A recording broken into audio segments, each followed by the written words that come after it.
Hari tu ada seseorang ni dia komen dekat VT saya. So saya hari ni lain sikit, saya cakap guna bahasa Melayu dulu hari ni supaya faham. Saya kena cakap lah version Malaysia punya bahasa. Sis ataupun siapa yang ada komen ni, saya cuba balas lah ya melalui VT ni.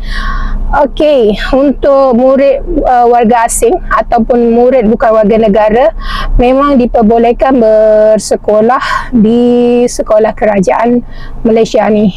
Alhamdulillah,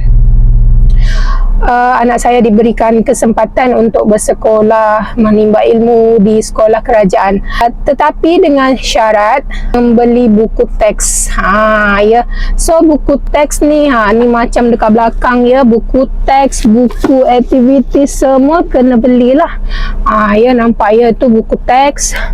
Ini buku teks. Lagi saya nak ambil lagi buku aktiviti ni dekat kedai buku di sekolah. Semua kemudahan-kemudahan, semua bantuan daripada kerajaan tidak akan didapatkan oleh murid bukan warga negara. Lagi satu, kita orang ni, murid bukan warga negara ni, wajib membayar levy kepada kerajaan. Levy tu dibayar kepada pejabat pendidikan lah. Lepas tu insurans dan visa pelajar pun harus kita uruslah dekat immigration sana.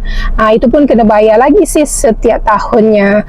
Okey, so apa-apa pun mungkin sister tak faham mengenai hal ni, so boleh je tanya-tanya dekat pejabat pendidikan ke, immigration ke, tanya. Ataupun sekarang dah mudah dah kan, ada Google ataupun ChatGPT, boleh tanya dekat situ. Okey, so jangan bimbang, jangan risau ya sis, apa-apa pun semua ni dah difikirkan sebenarnya oleh kerajaan jauh-jauh hari dah ya. Apa-apa pun kemudahan mestilah takkan dapatnya untuk murid yang bukan warga negara. Okey, harap-haraplah sis ni ataupun siapa-siapa yang tak faham dapat faham melalui VT ni.